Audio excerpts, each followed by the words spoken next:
Hey there, my friends. Welcome back to the channel, where we dive into all things about living healthier, happier, and wiser as we age. Today, I've got something really special for you. We're going to talk about the truth about growing older. Not the stuff you hear in passing, not the cliches, but the real, honest-to-goodness insights no one tells you when you hit your 50s, 60s, or beyond. You know, aging can feel like stepping into uncharted territory. Maybe you're noticing a few more aches, or maybe you're wondering how to keep that spark of joy alive. I get it. I've been there, and I've talked to so many folks who feel the same. So, grab a cup of coffee, get comfy, and let's have a heart-to-heart about what growing older really means.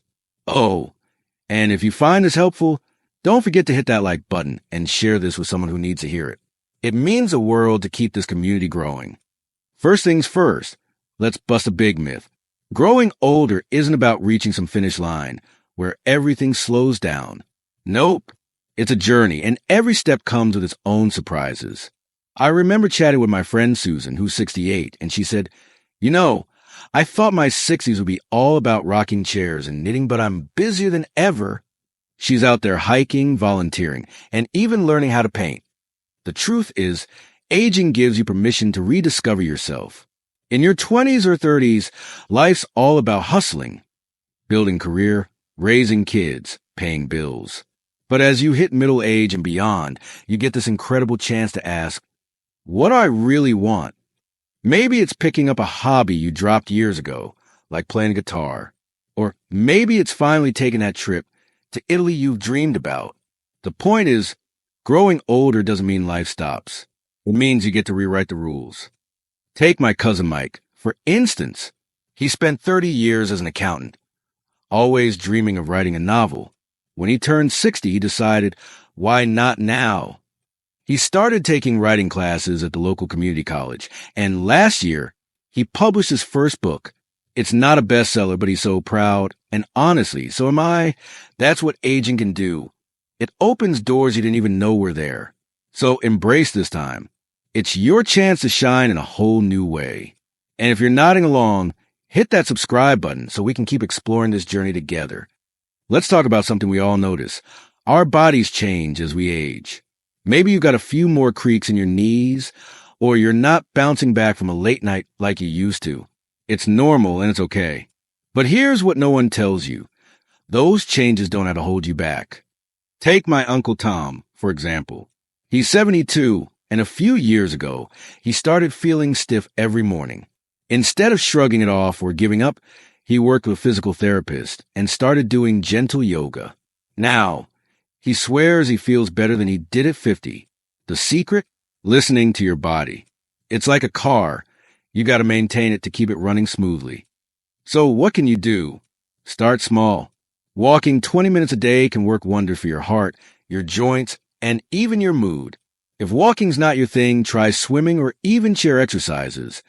There are tons of videos online for free. And don't skip those doctor visits. I know. Nobody loves sitting in a waiting room, but catching little issues early, like high blood pressure or cholesterol, can make a massive difference. Think of it as an investment in your future self. Let's talk about sleep, too, because this is a big one. As we age, sleep can get trickier. Maybe you're waking up at 3 a.m. for no reason, or you're not feeling rested. I've been there. What helped me was setting a routine, going to bed at the same time, avoiding screens an hour before bed, and keeping my bedroom cool and dark. It's not perfect every night, but it's made a huge difference. Oh, and if you're a coffee lover like me, try cutting back in the afternoon. Your body will thank you. And let's not forget about food. I'm not saying you need to give up ice cream forever. Life's too short for that. But adding more fruits, veggies, and lean proteins can give you energy you didn't know you had. My tip, try a new recipe each week. Last month, I made a Mediterranean chickpea salad, and now it's a staple at my house. It's fun, it's healthy, and it keeps things interesting. Your body's changing, sure, but it's still your home. Treat it kindly. Here's another truth no one talks about enough. Aging isn't just about your body. It's about your mind, too. Maybe you've noticed it's harder to remember names, or you feel a bit overwhelmed by all the changes in the world. Like trying to figure out the latest phone update. That's okay. Your brain is like a muscle and you can keep it strong. I love what my friend Linda shared with me. She's 65 and started doing crossword puzzles every morning with her coffee. She says it's like a workout for her brain, and she's sharper than ever. There's science behind this, too. Things like puzzles, reading, or even learning a new skill, like how to use that smartphone app everyone's talking about, can keep your mind agile. I tried learning Spanish last year, and let me tell you, it was tough, but it felt so good to stretch my brain in a new way. But it's not just about mental sharpness. It's about your heart, too. Growing older can bring big emotions. Maybe you're missing loved ones who passed, or you're feeling a bit lonely. That's real, and it's okay to feel it. What's helped me is staying connected. Call a friend, join a book club, or volunteer at a local shelter. Last summer, I started helping out at a community kitchen, and the stories I've heard and the people I've met, they fill my heart in ways I didn't expect. Here's another tip. Try meditation. I know it might sound a bit out there, but it's just sitting quietly and breathing for a few minutes. There are apps like Calm or Headspace that make it super easy, even for beginners. I started with just 5 minutes a day, and it's like giving my mind a mini vacation. It helps with stress, and honestly, it just feels good. Your mind is a treasure, so give it the care it deserves. And if you're finding this helpful, share this video with a friend. Let's spread the wisdom. As we age, our relationships shift too. Kids grow up, friends move away, and sometimes we lose people we love. That can feel heavy, I know. But here's the flip side. Growing older gives you a chance to deepen the connections that matter most. Think about it. When you're younger, you're juggling a million things, and friendships can take a backseat. But now, you've got time to really invest in people. I'll never forget when my neighbor, Mary, invited me over for tea.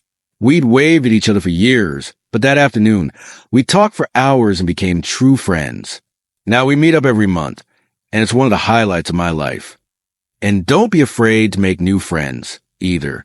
Join a walking group, take a cooking class, or check out events at your community center. A few years ago, I signed up for a photography workshop, and I met this amazing group of people. We still get together to snap photos and grab coffee. You'd be amazed at how many people are out there just waiting to connect. Let's talk about family, too. If you've got kids or grandkids, this is such a special time. You're not just a parent anymore. You're a mentor, a storyteller, a keeper of memories. My grandson, Liam, loves hearing about what life was like when I was a kid. No cell phones. Can you imagine? Those moments build bonds that last a lifetime. And if family's far away, tools like Zoom or Skype can keep you close. I have a weekly video call with my sister in California, and it's like she's right here with me. One last thing. Don't forget to nurture your relationship with yourself. Be kind to you, celebrate your wins, forgive your mistakes, and give yourself permission to rest. Maybe treat yourself to a quiet evening with a good book or a long bath. You've earned it. Relationships are the heartbeat of life, so keep them strong. Here's a big one. Purpose. No one tells you how much purpose matters as we age. When you wake up with a reason to get out of bed, it changes everything. Maybe your purpose is spending time with grandkids, or maybe it's volunteering at a local charity. It doesn't have to be huge. It just has to matter to you.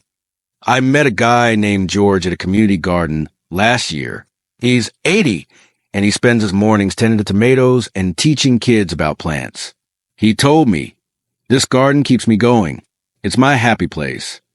That's what purpose looks like. It's not about saving the world. It's about finding something that lights you up. Not sure where to start? Ask yourself, what makes me smile? What do I care about? Maybe it's writing stories, mentoring someone younger, or even fostering a pet. I know a woman who started knitting blankets for a local hospital, and she says it gives her such a sense of joy. There's no wrong answer. And the best part? Purpose doesn't just feel good, it's good for you. Research shows it can boost your mood, lower stress, and even help you sleep better. Here's a story that stuck with me. My friend Carol, who's 70, decided to start a blog about her travels. She's been to over 20 countries since retiring, and she shares tips for other seniors who want to see the world. She told me, "I never thought I'd be a writer, but now I'm inspiring people." That's the power of purpose. It can take you places you never imagined. So, go find your spark. Try something new, take a chance, and see where it leads. And if this is sparking some ideas for you, hit that like button and let me know in the comments what your purpose is.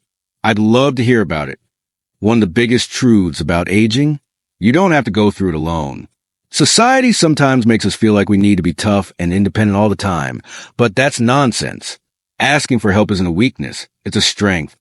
Whether it's talking to a doctor about a health concern, asking a friend to join you for a walk, or even hiring someone to help with chores, leaning on others frees you up to enjoy life. I think of my Aunt Clara, who's 75. She hired a gardener last year because mowing the lawn was too much. Now, she spends that time painting instead, and she's happier than ever. And don't forget about professional support, too. Therapists, counselors, or support groups can be game changers if you're feeling stuck or overwhelmed. I joined a grief support group after losing my dad, and it was like a weight lifted off my shoulders. Just talking to people who understood made me feel less alone. There's no shame in it. It's just another tool to help you thrive. Technology can be a lifesaver here, too. There are apps for everything these days: meal planning, exercise routines, even connected with others. I use one called Nextdoor to stay in touch with my neighborhood, and it's how I found out about a local seniors dance class. Let me tell you, I'm no Fred Astaire, but it's a blast. Build your team, whether it's family, friends, or professionals, and let them lift you up. Okay, here's another truth. Gratitude changes everything. I know it sounds simple, but hear me out. As we age, it's easy to focus on what's not working. Maybe your knees ache or the world feels too fast. But taking a moment to notice the good stuff, that's powerful. Try this. Every night, write down 3 things you're thankful for. Could be a warm meal, a kind word from a neighbor, or just the fact that you made it through the day. I started doing this a few years ago, and it's like hitting a reset button for my soul. It doesn't erase the hard stuff, but it puts it in perspective. Gratitude also connects you to the present moment. Instead of worrying about the future or dwelling on the past, you're right here, right now. I'll never forget a moment last spring, sitting in my backyard, listening to the birds, and just feeling so thankful to be alive. It was so simple, but it filled me up. Those moments are what keep us going. Here's something else no one tells you. Change doesn't stop when you get older. In fact, it might speed up your health, your relationships, even the world around you. It's always shifting. And that's not a bad thing. Embracing change keeps you vibrant, curious, and alive. Think about how much the world has changed in the last 20 years. Smartphones, streaming, electric cars, it's a lot. I used to be intimidated by all that tech, but then I decided to lean into it. I took a free class at the library to learn how to use my tablet. And now I'm video chatting with my grandkids and watching cooking tutorials on YouTube. Change can be your friend if you let it. The same goes for personal changes. Maybe you're retiring, moving to a new place, or dealing with an empty nest. Those can feel scary, but they're also opportunities. My friend Diane downsized to a condo last year after living in her big house for decades. She was nervous, but now she loves the freedom. No more yard work. And she's closer to her favorite coffee shop. Change pushed her to rethink what she wanted, and she's thriving. So, how do you embrace change? Stay curious. Ask questions, try new things, and don't be afraid to laugh at yourself. I burned my first attempt at sourdough bread during the pandemic, but I kept at it, and now I'm the go-to baker for family gatherings. Change is just life's way of keeping things interesting. Let's talk about self-care, because this is huge. Somewhere along the line, a lot of us, especially in our generation, learned that taking care of ourselves is selfish. But that's so wrong. Self-care is like putting gas in your car. It's what keeps you going. Self-care doesn't have to be fancy. It's the little things.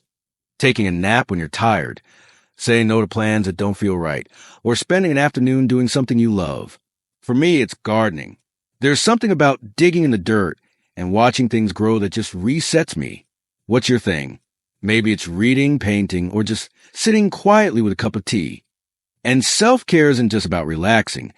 It's about setting boundaries, too. If you're always saying yes to everyone else, you might be saying no to yourself. I learned this the hard way. I used to overcommit to everything. Church events, family dinners, you name it. And a friend told me, You can't pour from an empty cup. That stuck with me. Now, I'm better at balancing my time, and I'm happier for it. Here's a challenge. This week, do one thing just for you. Maybe it's signing up for that art class you've been eyeing or taking a long walk by yourself. Whatever it is, make it non-negotiable. You deserve it, and it'll recharge you for everything else in your life. If this resonates with you, drop a comment below and tell me your favorite self-care ritual. I'd love to get some new ideas. Well, my friends, there you have it. The real, unfiltered truth about growing older. It's not about slowing down or fading away. It's about embracing the journey, taking care of your body and mind, building strong relationships, finding purpose, leaning on others, staying grateful, welcoming change, and putting yourself first sometimes. I hope this chat has left you feeling inspired, maybe even a little lighter. Aging is a gift, even on the tough days. It's a chance to live deeper, love harder, and discover new sides of yourself. So, here's my challenge to you. Pick one thing from today. Maybe it's going for a walk, calling a friend, or trying a new hobby, and give it a try. Small steps lead to big changes. If you enjoyed this video, please hit that like button, share it with someone you care about, and subscribe if you haven't already. It's you, our amazing community, that keeps this channel going, and I'm so grateful for every single one of you. Let me know in the comments, what's one truth about aging you've learned along the way? I can't wait to read your stories. Until next time, keep shining, keep growing, and keep living your best life. See you soon.